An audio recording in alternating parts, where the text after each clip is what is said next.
सर्वांना नमस्कार. Class 11th commerce, subject book keeping and accountancy, chapter number 10, single entry system of book keeping. हिशोब किंवा जमा खर्च ठेवण्याची एकल नोंद पद्धत. Lecture number 2, problem number 4. यामध्ये आपण घेणार आहोत mister Moriya, page number 342 and 343. तर पाहू आपण यामधील सिंगल एंट्री सिस्टीम ही एक इनकम्प्लीट, अनसायंटिफिक,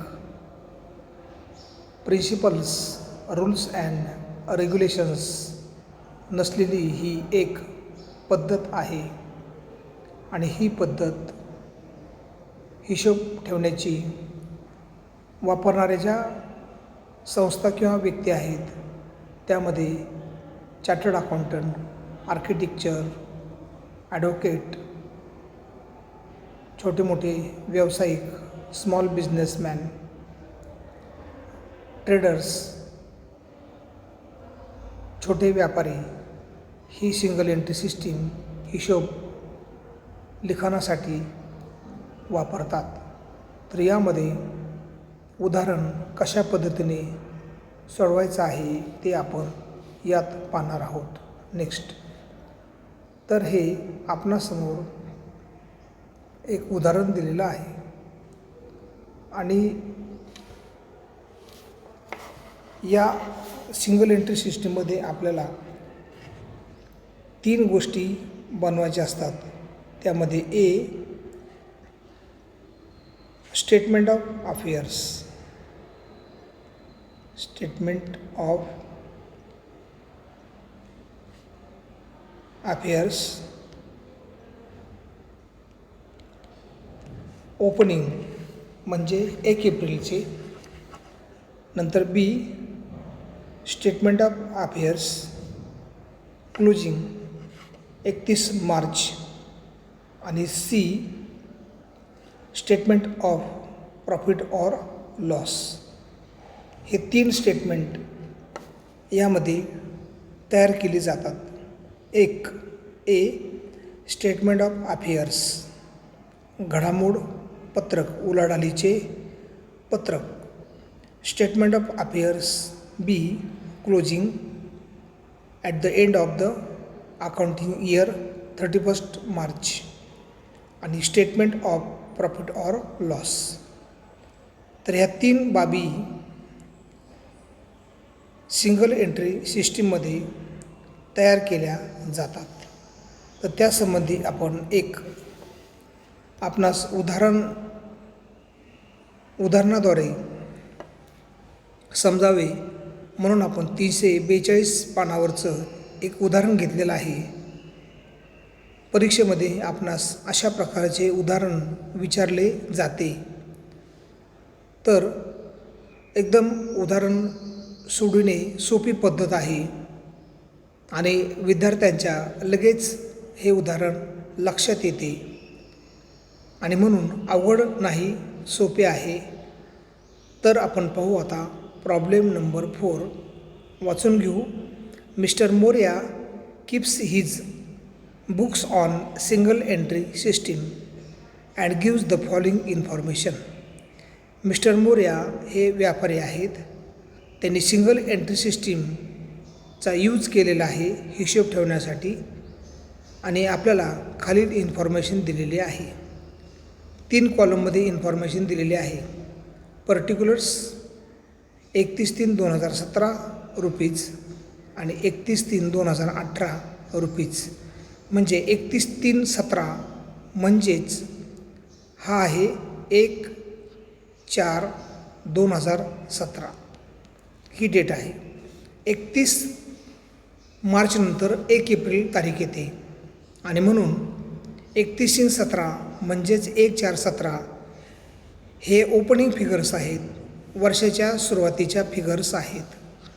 आणि 31/3/2018 म्हणजे 1/4/2017ला वर्ष सुरू होते आणि 31 मार्च 2018ला वर्ष संपते. म्हणजे या फिगर्स आहेत ओपनिंगच्या आणि ह्या फिगर्स आहेत क्लोजिंगच्या. 1 एप्रिल असेल तर ओपनिंग डेट म्हणायचं आणि 31 मार्च असेल तर क्लोजिंग डेट म्हणायचं. तर यामध्ये आपणास 3 कॉलम दिलेले आहेत.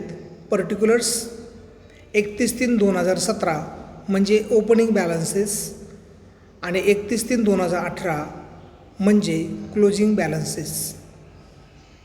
आता यावरून आपणास ए, बी आणि सी. एमध्ये स्टेटमेंट ऑफ अफेअर्स ओपनिंग म्हणजे या फिगर विचारात घ्यायच्या. नंतर B statement of affairs closing म्हणजे 31/3/2018च्या फिगर विचारात घ्यायच्या. एकदम सोपं आहे. फिगर घ्यायच्या आणि फक्त आपल्याला जे सूत्र दिलेलं आहे कॅपिटल बरोबर ॲसेट्स मायनस लायबिलिटी, म्हणजे ॲसेटची बेरीज करायची, लायबिलिटीची बेरीज करायची आणि ॲसेटमधून लायबिलिटी वजा केल्या की आपणास कॅपिटल हे प्राप्त होते. तर हे फक्त यामध्ये लक्षात ठेवायचं. आता आपण पाहूया पर्टिक्युलर्समध्ये cash at particulars opening balances आणि क्लोजिंग बॅलन्सेस. 31/3/2017 ओपनिंग बॅलन्सेस आणि 31/3/2018 क्लोजिंग बॅलन्सेस. आता आपण पाहूया items. Cash at bank opening balance 10,000, closing balance 40,000.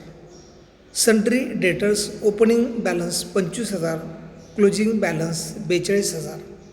Stock in trade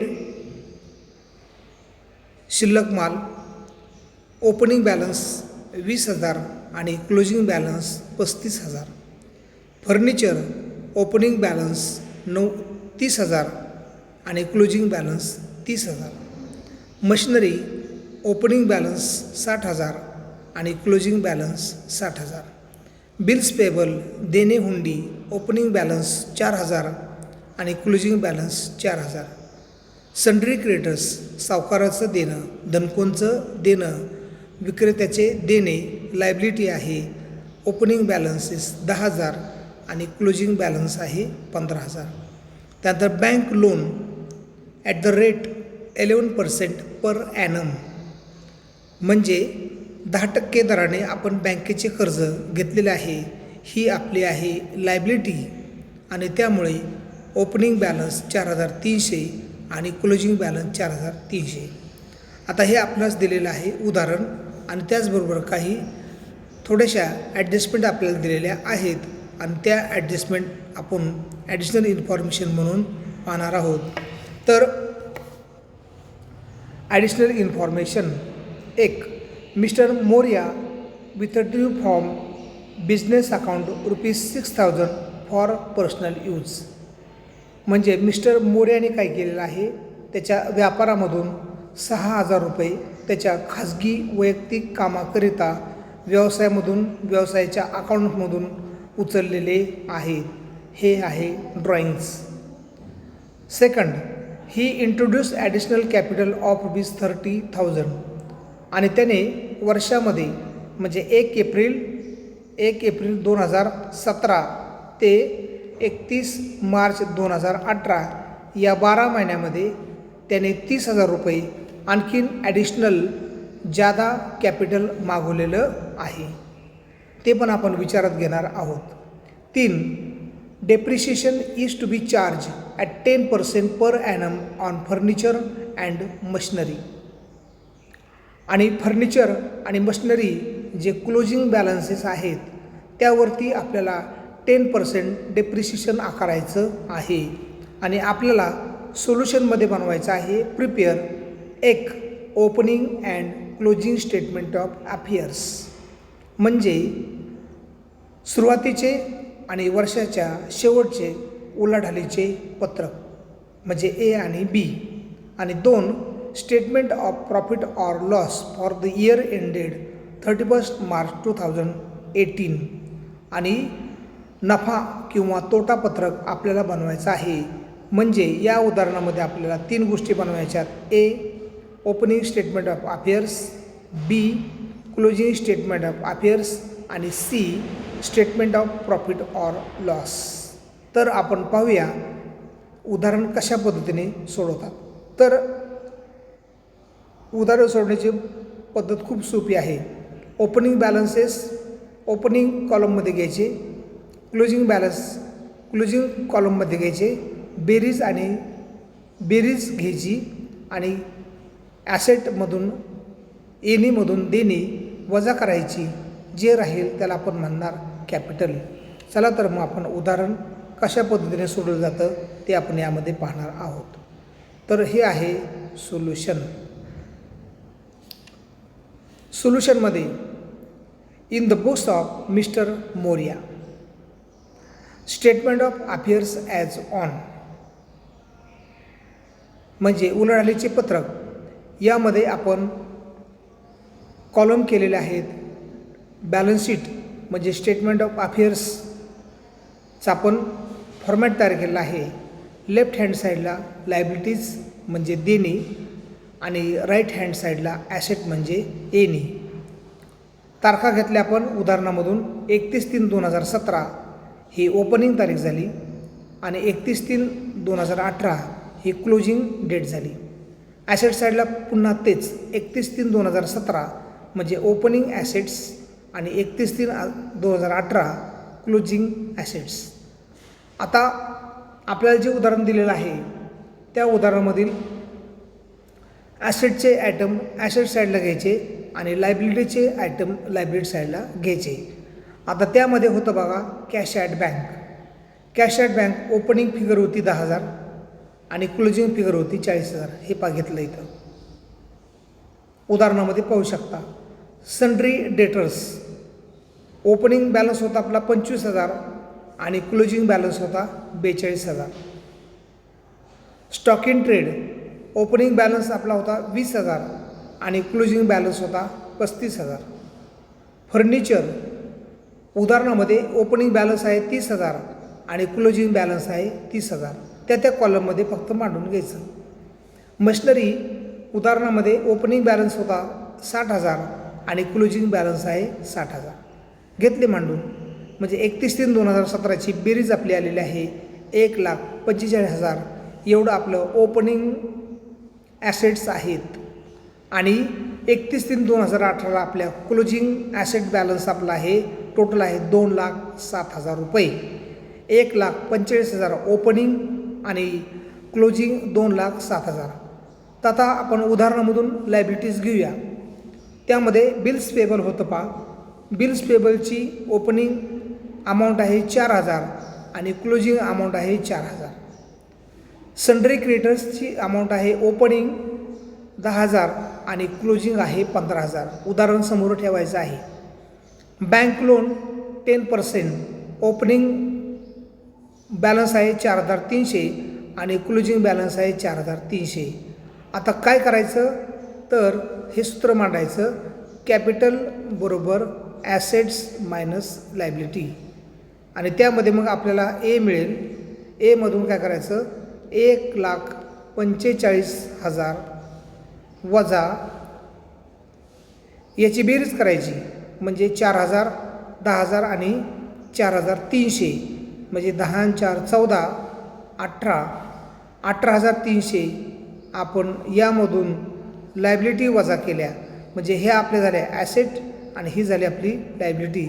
वजा केली तर आपल्याला बॅलन्स मिळतो 1,26,700 रुपये. हा आहे कॅपिटल बॅलन्सिंग फिगर. ओपनिंग आहे 1,26,700 रुपये. 1,26,700 रुपये हे आपलं आलेलं आहे ओपनिंग कॅपिटल बॅलन्स म्हणजे वर्षाच्या सुरुवातीचं भांडवल. ओपनिंग कॅपिटल बॅलन्स आपला आला 1,26,700 रुपये. कसा काढला तर हे 1,45,000 घेतले. नंतर या बेरीज केली 18,300 आणि ॲसेट 1,45,000 वजा लायबिलिटीज 18,300 वजा बाकी आली 1,26,700. It is the opening capital balance.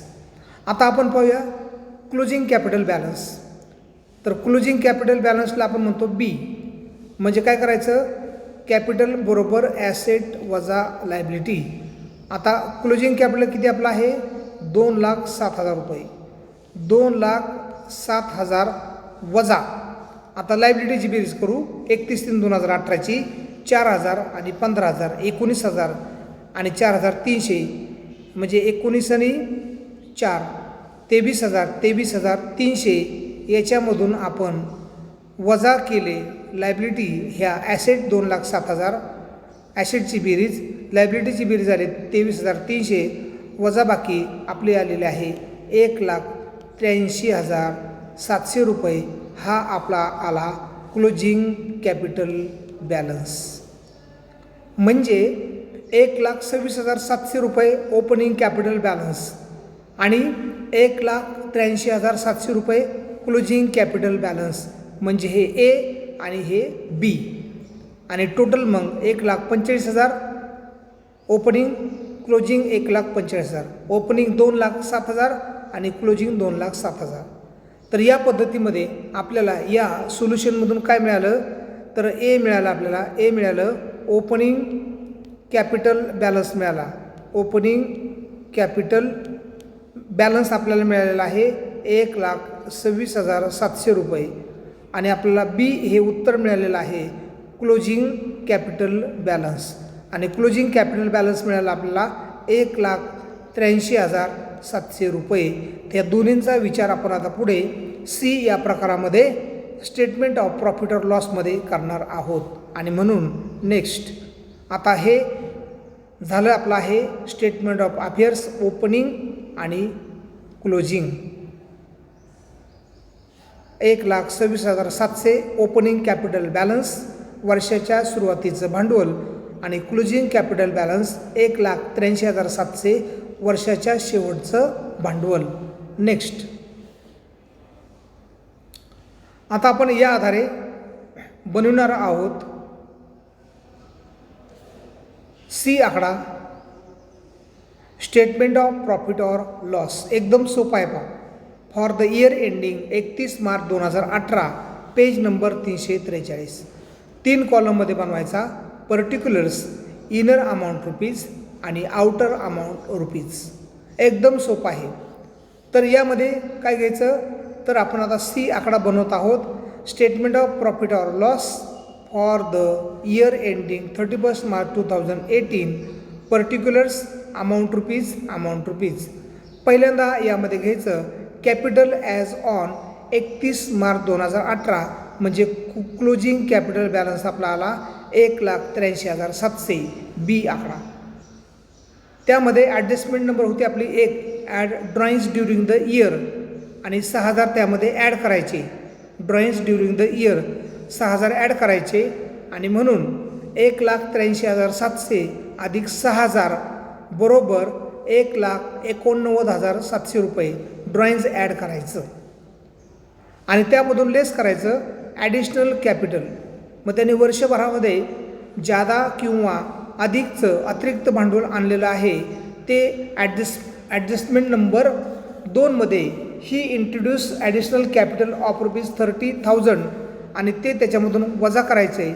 म्हणजे 1,90,700 वजा 30,000 बरोबर 1,59,700 रुपये. याला म्हणायचं adjusted closing capital. Adjusted closing capital. त्याच्यानंतर लेस करायचं आपण त्याचं ओपनिंग कॅपिटल बॅलन्स म्हणजे ए आकडा लेस कॅपिटल ॲज ऑन 31 मार्च 2017 म्हणजे 1 एप्रिल 2017चं ते आलं होतं आपलं 1,26,700 रुपये. तेही त्यामधून वजा करायचं. म्हणजे काय केलं, क्लोजिंग कॅपिटल बॅलन्स घेतलं 1,83,700, त्यामध्ये ड्रॉइंग्स ॲड केले ॲडजस्टमेंट नंबर 1 6,000 बेरीज झाली 1,89,700. त्यानंतर आपण ॲडिशनल कॅपिटल ॲडजस्टमेंट नंबर 2 30,000 वजा केले.